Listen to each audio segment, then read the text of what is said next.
사랑이 한량없으신 주 여호와 우리 아버지 하나님, 그 은혜를 진심으로 감사합니다.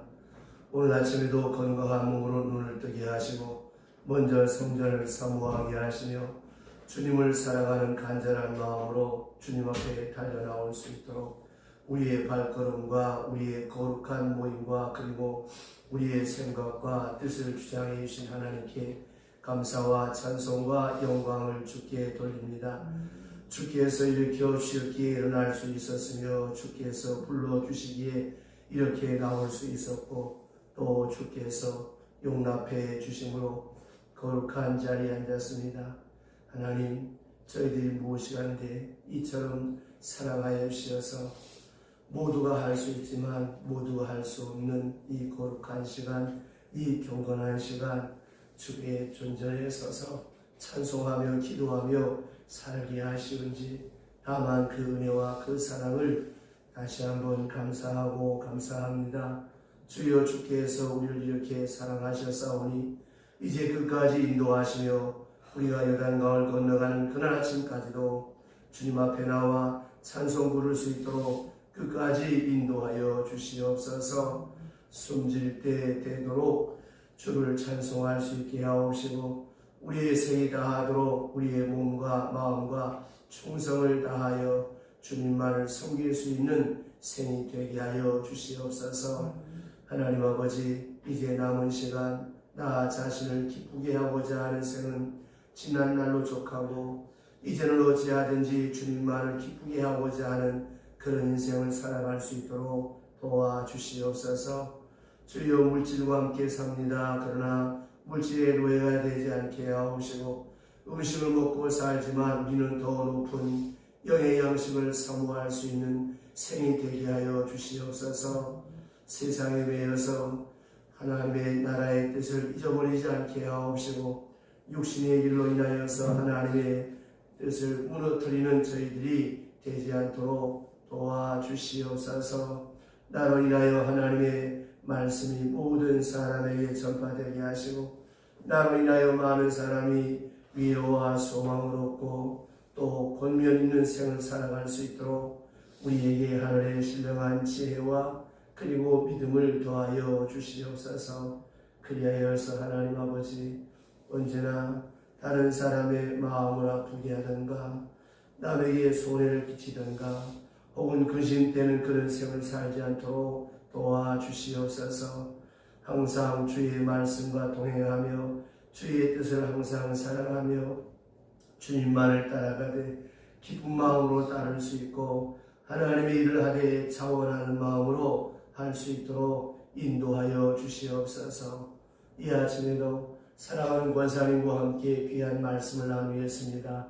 주의 성령께서 우리 가운데 임재하시고 함께하여 주옵시되 말씀을 전하는 사람이나 말씀을 받는 사람이나 성령 안에서 주의 음성을 듣게 하옵시고 또한 이 성전에 나오지 못하지만 각 처소에서 혹은 인터넷에서 말씀을 접속하는 모든 사람들 위에도 주께서 친히 함께하여 주시기 원하옵고 예수님의 이름으로 기도드리옵나이다.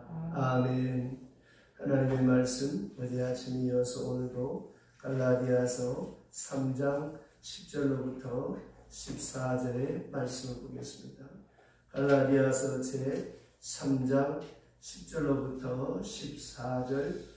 무릇 율법 행위에 속한 자들은 저주 아래 있나니 기록된 바 누구든지 율법 책에 기록된 대로 모든 일을 항상 행하지 아니하는 자는 저주 아래 있는 자라 하였습니다.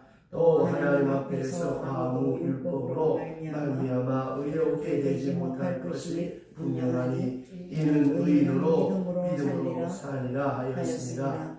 율법은 믿음에서 난 것이 아니니 율법을 행하는 자는 그 가운데 살리라 하였느니라. 그리스도께서 우리를 위하여 저주를 받은 바 되사 율법의 저주에서 우리를 속량하셨으니 기록된 바 나무에 달린 자마다 저주 아래 있는 자라 하였습니다. 이는 그리스도 예수 안에서 아브라함의 복음이 이방인에게 미치게 하고 우리로 하여금 믿음으로 말미암아 성령의 약속을 받게 하려 합니다. 아멘. 율법주의에 빠지면 형식주의에 빠지고 위선에 빠지게 되어지고 또 그것을 지켜 행할 때는 자기도 모르게 교만하게 되고 또 못 지키게 되어지면 스스로 자괴감과 이 절망에 빠져버리게 된다 하는 말씀까지 함께 나누었습니다. 자, 그 다음에 우리가 생각할 것은 그렇다면 믿음으로 구원 얻는다는 것은 무엇이냐? 여기에 하박국서 4장 2절 말씀을 인용하고 있는데 의인은 믿음으로 말미암아 살리라 함과 같으니라.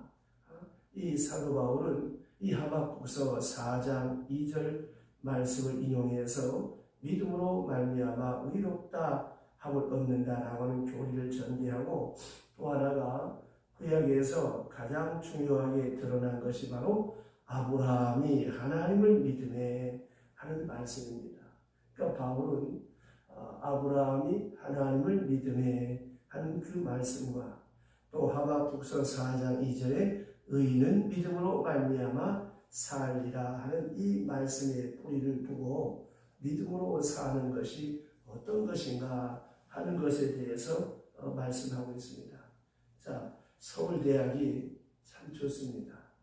그 서울대학이 좋다고 하는 사실을 믿으니까 열심히 공부를 하게 되겠죠. 그러나 서울대학이 뭐 별볼이 없다 이런 사람들에게는 그것이 아무 가치가 없는 거예요. 그것처럼 하늘나라가 분명히 있음을 믿고 천국과 지옥이 있음을 분명히 믿고 하나님이 살아계심을 분명히 믿는다면 어떻게 살아야 되겠습니까? 내가 서울대학이 참 좋은 대학이기 때문에 그 대학이 좋다고 믿으면 밤잠안자고 열심히 공부를 할 거예요. 그럼 이거는 믿음이가 먼저입니까? 믿음이 먼저입니까? 이건 믿음이 먼저죠. 믿으니까 내가 열심히 공부하게 되는 것입니다. 그와 마찬가지로 믿음으로 산다라고 하는 이 말씀은 하나님께서 살아계시다라고 하는 사실을 믿기 때문에 내 삶의 자리에서 하나님을 인식하고 확정하고 살아가는 것이고 또 믿음으로 산다라고 하는 것은 내가 비록 이렇게 허물이 많고 죄가 많지만 죄짓고 회개하고 죄짓고 회개하고 또 넘어지면 그래도 하나님이 나를 대신하여 피 흘려 죽으셨기 때문에 내가 주님의 은혜로 속죄함 받은 용서받은 죄인이요 은혜 안에 산다고 하는 사실을 믿는 이것이 바로 믿음으로 산다고 하는 것이고 또 하나 믿음으로 산다라고 하는 이 말은 하나님이 살아계셔서 언제나 나와 함께 하시는데 내게 되어지는 모든 일들이 나를 저주해서 형벌을 주는 것이 아니라 나로 하여금 복된 삶을 살아가게 하기 위해서 내게 주시는 사건임을 믿고 행복한 사건이든 불행한 사건이든지 하나님 앞에 감사함으로 가는 이게 바로 믿음으로 사는 것입니다. 그런데 우리는 어떻습니까? 일이 잘 되면 그냥 기고만장해지고 교만해지고 자랑자랑하고 일이 안 되면 또 코가 석자가 되어서 하나님이 있느니 없느니 이럴 때가 얼마나 많습니까? 그래서 믿음으로 사는 사람은 행복하고 좋은 일이 있을 때 하나님 내게 왜 이런 은혜를 주십니까? 하나님 감사합니다. 내가 생각해보면 하나님 앞에 행한 선이 의가 없는데 하나님 감사합니다. 어거스틴의 고백처럼 하나님 내 말하는 거 생각하는 거 행하는 거 그 어느 것 하나 죄 아닌 것이 어디 있었습니까? 하나님 감사합니다. 그럼에도 불구하고 내게 베푸신 거 은혜 아닌 것이 없었다고. 이게 바로 믿음으로 사는 사람입니다. 또 하나 어려운 일이 있고 내 뜻대로 안 될 때 참 속상하고 맥이 빠지고 절망이 되지만 내가 모르는 하나님의 깊은 뜻이 있는가 보다. 하나님을 사랑하는 사람 곧 그 뜻대로 부르심을 입은 사람에게는 합동하여 선을 이룬다고 하셨는데 이 길을 자꾸 막으시는 걸 보니까 하나님이 또 다른 길을 여시려고 준비하고 계시는구나. 이렇게 하나님의 사랑을 확증하고 낙심하지 않는 이것이 믿음입니다. 그래서 아브라함을 예를 든 거예요. 100세에 얻은 자식을 하나님 앞에 어떻게 바치겠습니까? 참 말도 안 되는 소리고 기가 차고 맥이 차지. 하나님은 사람을 제물로 받는 하나님이 아닌데 이럴 수가 있단 말이야. 낙심하고 원망하고 불평하고 좌절하는 것이 아니라 아브라함은 하나님의 말씀 앞에 불문곡직하고 그 아들 이삭을 데리고 내가 하나님 앞에 제사하리라. 사흘길을 가잖아요. 이 사흘길이 사라고 한정합니다. 첫 번째 그냥 순간적으로 감동받아 예스 아멘하고 가지만 가면서 얼마나 많은 인간적인 번뇌와 고뇌와 시험과 사탄의 역사가 얼마나 많겠습니까? 어제 말씀드렸던 것처럼 선한 일은 항상 부담과 시험과 유혹과 방해가 많아요. 그러나 나쁜 일, 죄지는 일은 그런 게 없어요. 요나를 보세요. 다시스로 가라 했더니 니느웨로 가라 했더니 안 가잖아요. 가기 싫어서 도망가니까 하나님께서 바다의 풍랑을 일으키셔서 니느웨에 가게 하시잖아요. 그것도 1년에 배가 한 편 있을까 말까 한 그런 상황에서 안 가려고 도망가는데 마침 그런 배가 있어서 탔네. 탔더니 얼마 가지 않아서 풍랑을 만나고 결국은 바다에 빠지고 큰 고래가 큰 고기 속에 들어갔다가 토해내서 니느웨로 가잖아요. 보세요. 하나님의 선한 일은 방해가 많아. 사탄의 역사가 많아. 그러나 그걸 피해서 가려고 할 때 1년에 한두 편 있을까 말까 그 배편 시간과 딱 맞아 떨어집니다. 그럼 뭐라고 했겠습니까? 할렐루야, 맞다. 이게 하나님 뜻이 아니다. 옳지 잘했다 그랬을 거 아닙니까? 웬걸 가는데 풍랑이 나잖아요. 하나님의 뜻이 아닌 곳에는 항상 풍랑이 일어납니다. 하나님의 뜻에는 저항도 많고 방해도 많고 시험도 많습니다. 유혹도 많습니다. 아브라함이 사흘길을 갑니다. 그 사흘길을 가서 이삭을 잡으려고 할 때 하나님이 말리시잖아요. 아브라함아, 아브라함아, 이제서야 내가 독자할 이삭보다 네가 나를 더 사랑하는 것을 내가 알았노라. 자, 여기에서 생각해 보세요. 아브라함이 하나님을 믿으니 어떤 하나님을 믿었습니까? 자식을 바치라고 할 때는 하나님의 더 다른 선한 역사가 있겠지.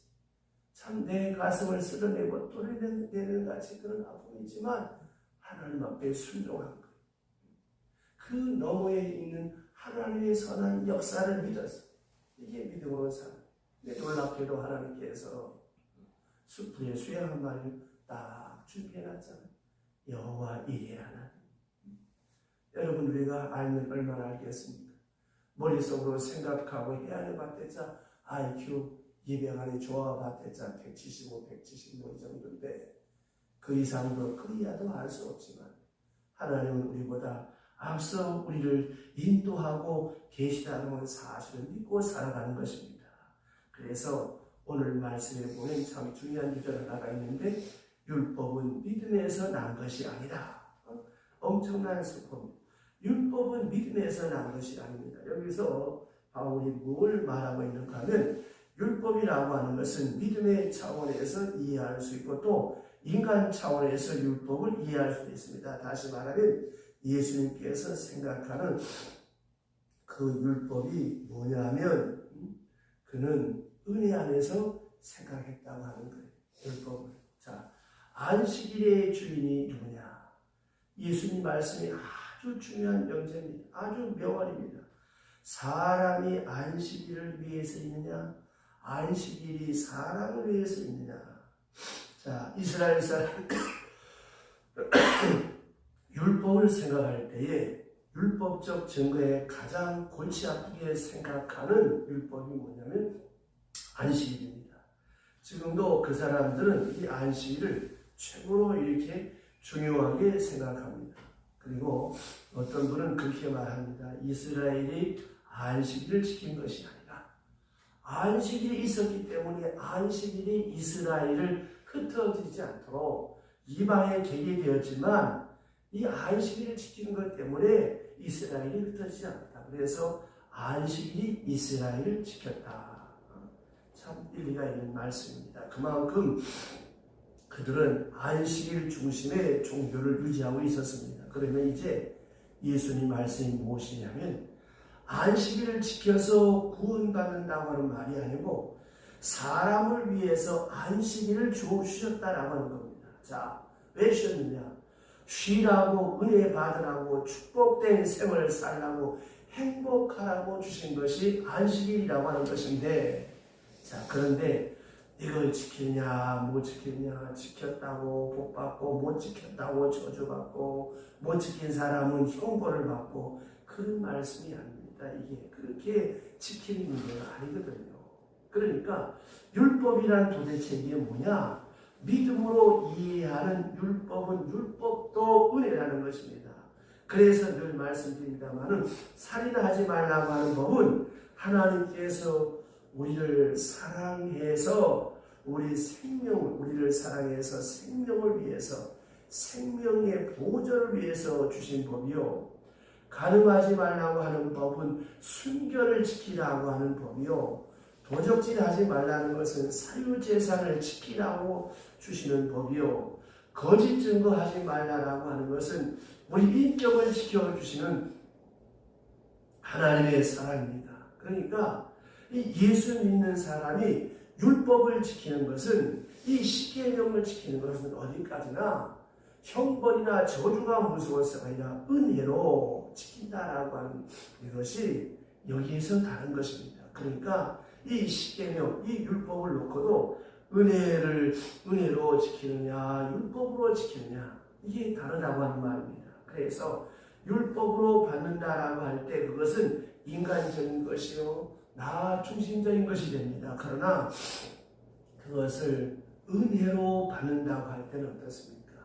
하나님 중심적이에요. 거기에 엄청난 차이가 있습니다. 그러니까 내게 주신 말씀, 내게 주신 계명, 내게 주신 율법을 어떻게 내가 받느냐? 이거는 나를 사랑해서 하나님이 내게 복 주시기 위해서 내게 주신 법이다. 이렇게 믿게 될 때 이게 얼마나 행복한 법이고 이게 얼마나 은혜스러운 법입니까? 그러니까 보세요.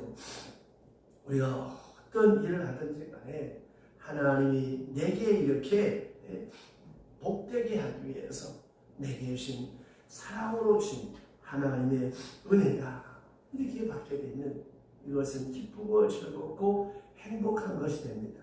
그러면 자, 이 은혜가 근본적으로 어디부터 오느냐라고 할 때 가장 핵심적인 것은 예수께서 우리 위하여 십자가에 죽으신 거기부터 은혜예요.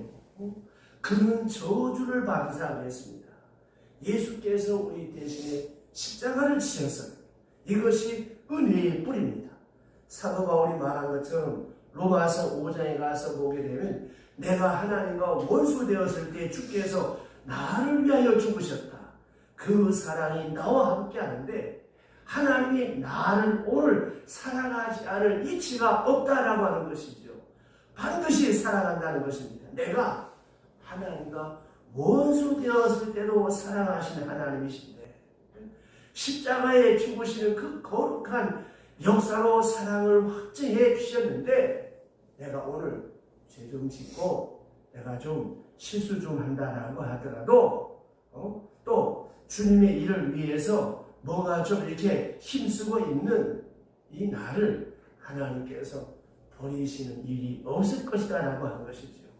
그래서 바울은 하나님의 은혜에 대해서 전혀 의심하지 않았습니다. 이것이 바로 믿음으로 사는 사람, 은혜로 사는 사람입니다. 그러면 그가 우리를 대신해서 죽으시고 속량하셨습니다. 이 속량이라고 하는 말은 헬라 말로 엑사고라조라고 하는 말인데 이 말은 값을 대신 지불하고 샀다고 하는 거예요. 아브라함 링컨이 노예 해방을 하기 전에 뉴 올리언스라고 하는 거기에서 이 노예 시장이 있었습니다.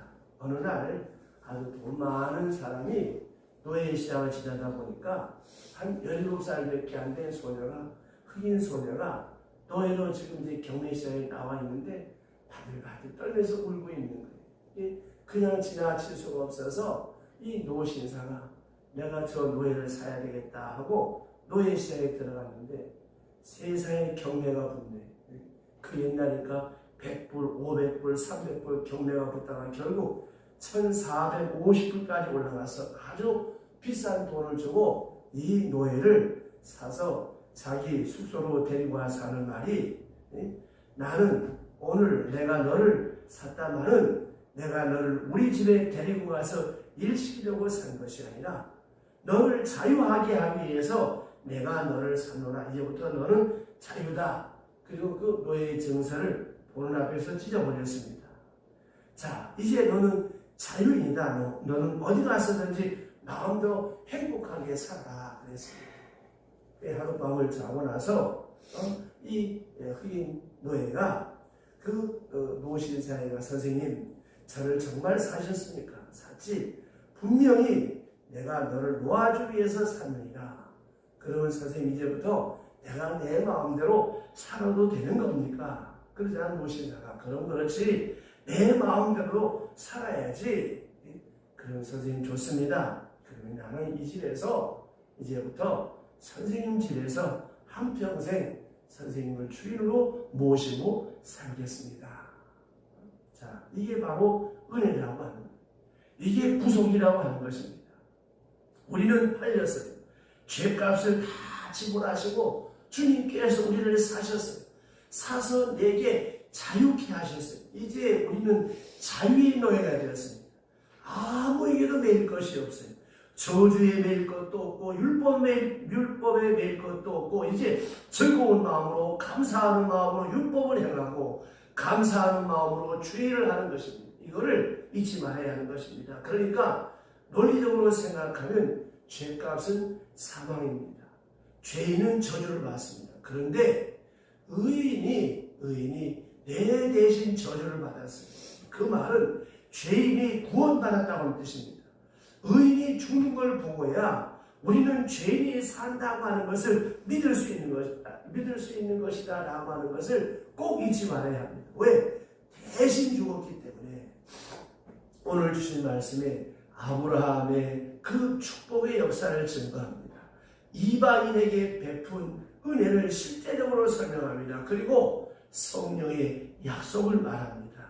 이 성령의 약속, 이것이 우리 그리스도인들이 체험하는 것입니다. 자, 성령을 받는 순간에 율법으로부터 자유한 것을 느끼게 됩니다. 그래서 사도 바울의 이론대로 성령이 무엇이냐? 자유의 영입니다. 진리의 영, 자유의 영. 성령 받은 사람은 율법에 매이지 않습니다. 성령 받은 사람은 엄청난 자유를 만끽합니다. 이게 바로 그리스도입니다. 그러니까 이제는 무엇을 해도 자유로운 거예요. 사랑도 자유롭고 봉사도 자원적으로, 이것이 그리스도인의 모습입니다. 그래서 오늘 본문에 말씀하기를 율법 안에 속한 자는 계속 저주와 심판을 받지만 오직 믿음으로 사는 사람, 믿음으로 사는 존재의 양식 속에 사는 사람은 자유를 누리게 될 것이다. 이렇게 설명하고 있습니다. 여러분, 이것이 바로 우리 그리스도인들이 살아가는, 믿음으로 살아가는 성도의 삶입니다.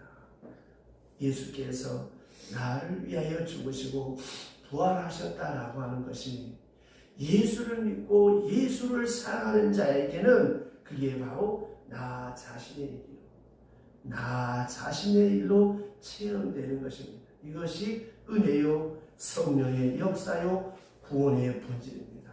그리스도인은 율법으로부터 온전히 자유한 것이 믿음 생활이고 그리스도인의 생활입니다. 이 은혜가 함께 하시기를 주의 이름으로 축원합니다. 기도하겠습니다. 하나님 아버지, 은혜 주셔서 이 새벽에 귀한 말씀 나누게 하심을 감사합니다. 하나님, 3시간에 걸쳐서 귀한 말씀을 함께 나누었습니다. 믿음으로 산다는 것이 무엇인가 하는 것을 하나님 구약의 아브라함의 예를 들어서 하박국 선자의 말씀을 들어서 사도 바울이 우리에게 귀한 말씀을 전해 주었습니다. 하나님 귀한 말씀 받았사오니 이제부터는 율법도 은이라고 했습니다. 율법으로 사는 자가 아니라 믿음으로 사는 복된 하나님의 사람, 믿음의 사람 되어서 우리 안에 기쁨과 자유함이 넘치게 하옵소서. 이 아침에도 하나님 아버지 마음을 담고 정성을 담고 손을 담아 무명으로 감사 무명으로 넘쳐나게 하옵시고 예물에 담겨져 있는 마음의 소원을 주께서 아시오매 지각에 넘치도록 만족해 하옵소서. 하나님 아버지 사랑하는 우리 박성만 권사님 섬기는 교회가 있지만 함께 새벽마다 나라와 민족을 위하여 교회를 위하여 또 사랑하는 자녀선들을 위하여 함께 기도할 수 있도록 기도의 동역자로 불러주시오니 감사합니다. 마음 다하여 교역자를 섬기는 그 귀한 정성, 그 귀한 손길에 하나님 복을 주옵시고 새벽마다 부르짖어 기도하는 사랑하는 권사님의 기도 들으시고 응답하여 주옵시되 우리 하나님 부르신 그 아침까지 모세와 같이 기력이 세하지 않게 하시고 독수리 날개쳐 올라간 것